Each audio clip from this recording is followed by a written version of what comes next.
Henry Clay, despite being a slave owner, had reservations about the system. That's true.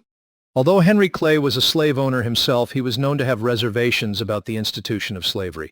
In fact, he was a supporter of gradual emancipation, which would have freed slaves over a period of years and provided them with education and job training to prepare them for freedom. Clay believed that slavery was a morally and politically divisive issue that threatened the unity of the nation, and he hoped that gradual emancipation would help to resolve this issue peacefully. However, he also believed that the economic and social realities of the time made it difficult to end slavery abruptly without causing widespread upheaval.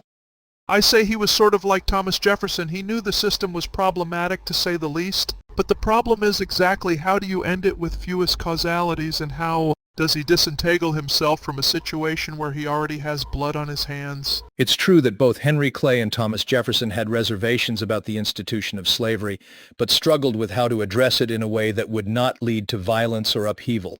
Jefferson famously wrote in his notes on the state of Virginia that he believed slavery was morally wrong, but that he did not see a practical way to immediately abolish it.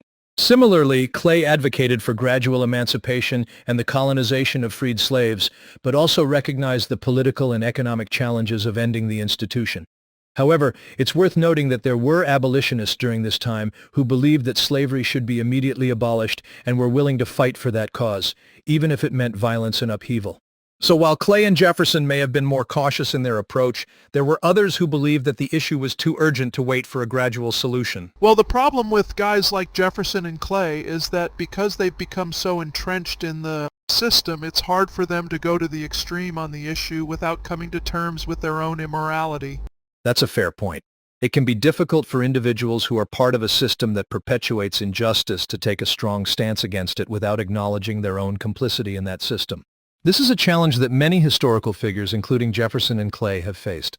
It's important to understand the context in which they lived and the limitations of their time, while also recognizing the flaws in their actions and beliefs. Slaves were partly political tools for Clay, as he wanted them for status. While it is true that Henry Clay was a slave owner and did not openly advocate for the abolition of slavery, there is no evidence to suggest that he saw slaves as mere political tools for his own status.